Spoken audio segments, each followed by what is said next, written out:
Japanese term for which basically means your reason for being, the reason you jump out of bed each morning.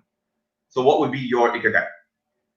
So at the core of what I do, it's really about communication. It's really about storytelling, whether it's my role as a management consultant, part of which is problem solving, but a bigger piece to that, in my opinion, is to do with how do you convince a client, right? And then my role as Disney host, it's always to do with storytelling as well, and even the things I do now. So my reason to get out of bed every day is to help improve how people communicate. Particularly, my hope or my dream would be to see people become a better communicator. Yeah. Wonderful. So, I mean, are you exploring other sort of avenues for this, where either you're going as a speaker or as a coach? That's right. That's right. So I've been doing on the side. I've been doing presentation coaching a lot as well. And going forward, I'll be looking to invest more of my time and resources into that space. Yeah. Well, that's wonderful. Okay, that must be a very, I think, sort of rewarding sort of side to your career. Indeed, indeed. I mean, communication storytelling has always been a big part of me. I do believe that fundamentally we're all gifted with very different capabilities. But if you cannot deliver that, if you cannot present that in an effective manner, those gifts would be pretty much not effective. So it's really a lot to do with storytelling. Yeah, the message would sort of be lost. That's right. Okay. Indeed. Okay, we'll move on to the next question, which is, which movie character best represents you and why? Yeah. It's a little old school, but I like Rocky a lot, Rocky the boxer. And particularly, that's right. Particularly, I like Rocky because of this one specific quote. And he said, "It ain't about how hard you hit. It's about how hard you can get hit and keep moving forward." And as I remember that quote. Exactly. It's super memorable. And to me, as I reflect back, I failed many times, more than I could count. But it's really the fact that it doesn't really matter how many times you fail, but as long as you get back up more than the times you fail, you eventually succeed. So it's not about if you succeed, it's about when you will succeed. Yeah. I mean, the learning lessons you get from failure actually oftentimes far outweigh our successes. Sometimes we just rest on our laurels. I think the failure would definitely absolutely. Especially, I think that's very relevant in the current crisis that we're facing, and people are facing all these difficulties. I think that quote would resonate with a lot of people. Indeed. All right. Okay, moving on. So, what app could you not live without, especially now working from home, and why? Good one. I think there are a lot of apps I can't live without, whether it's Zoom, whether it's all the social messaging apps. But I think the one that I really can't live without would be the food delivery apps. Whether that's like Grab Eats, Uber Eats, Grab Food. And it's really because I think food is the best way to deal with crisis. Good food is always happier life, always equate to happier life. So I think food delivery app would be my final answer. That I wasn't expecting actually, but that's pretty cool. Yeah. Okay. So the next one is, what advice you would give to your 21-year-old self? So I think as I reflect back, my 21-year-old self was someone who would invest most of his time to cover up his weaknesses, rather than trying to strengthen his what he's already good at. So my advice to him would be to invest all his time and resources to do the things you're already good at, rather than spending and investing his time to do something he's not good at. Because at the end of the day, I realized it's not about getting good at everything or being okay at everything. It's about picking your avenues and being really good at those areas, such that you'll be known for it. So I think that would be my advice. You believe in going in for that specialization, and being the go-to person for a particular thing. Exactly right. Yeah. What would yours be right now? So I think to me, the core strength has always been communication, storytelling. So anything to do with that, and my roles in the past has always been building onto those capabilities as well. So that would be how I define it. Yeah. Wonderful.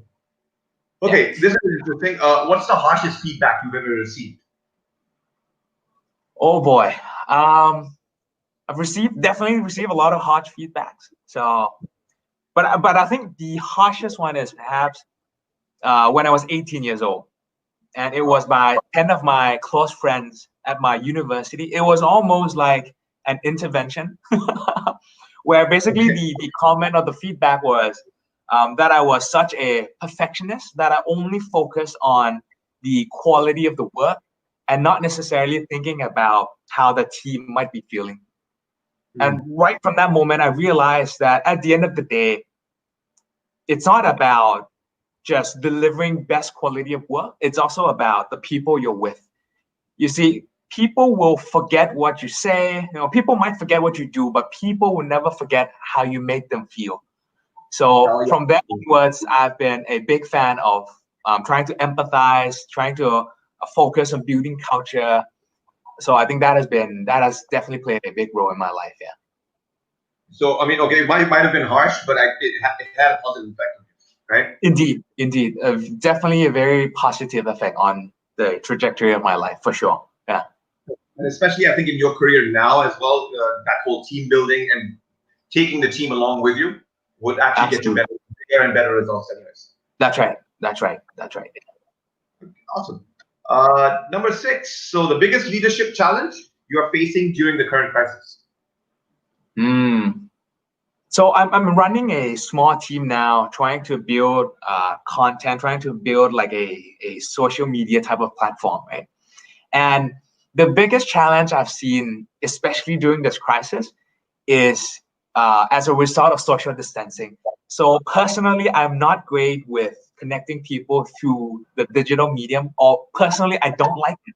I feel as if it's very difficult to try to make those connections online or trying to strengthen those connections online. So I think social distancing, particularly building trust, strengthening interactions with my team has been very difficult. But I mean, in that sense, one of the things we have been trying to explore is trying to be social during social distancing. And in that sense, it's about keeping close touch, finding time outside of work to do coffee chats, to do virtual dates, stuff like that. Yes, and that's helping sort of build that sort of more intimate connection. Right, that's right. I think it's helping, but it's still definitely still a big challenge for me. I completely, I can feel your pain because I have a fear of cameras myself, and me getting me to actually open my camera in meetings, it took a lot. So like it is kind of unnerving for a lot of people. And no, I can't tell at all. I think we're bonding pretty well, so. So far, you don't know how I feel internally. Yeah. Okay, so what are your predictions for the new normal and what people are calling digital world 2.0? I think the big piece to that, or my big prediction, would be that work from home, particularly learn from home, or this solutions around online education would play an increasingly important role. I think it has proven that work from home model and learn from home model is indeed feasible. So I think going forward, we will definitely see a lot more of that. Okay, I mean, I've heard companies like Twitter has already announced that, yeah, everyone's going to work from home from now on if they want to. Indeed, which is crazy, yeah. Any sort of predictions for how the consumer behavior has sort of changed, and if it would be permanently changed because of this crisis? Yeah, I mean, there are the typical ones like all the e-commerce trend and stuff, right? But particularly what I'm interested in would be around like this online type of education consumption.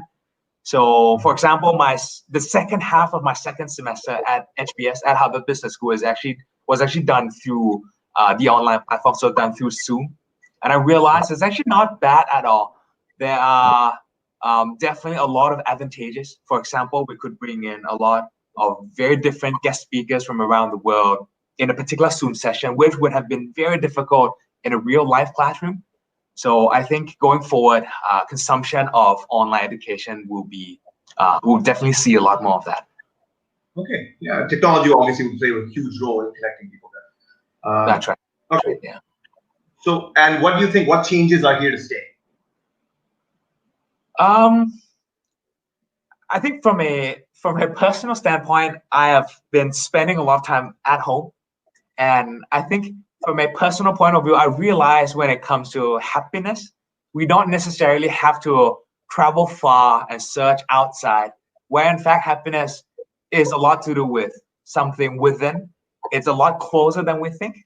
So I think changes that are here to stay, the one big one would be that I think people will spend a lot more time at home and realize that sometimes you don't have to go out there and search for this, big experiences, but it's really what we have available in front of us all along. Yeah. Yeah. I've personally also experienced this where you figure out a way to be more self-content with, okay, I don't need all these external sort of influences and sort of stimulations. I can be happy doing things. Okay. That's right. And what are your hopes for the future? My hope, I think tying that back to my Ikigai, I think my hope for the future is to see most of us as better communicators.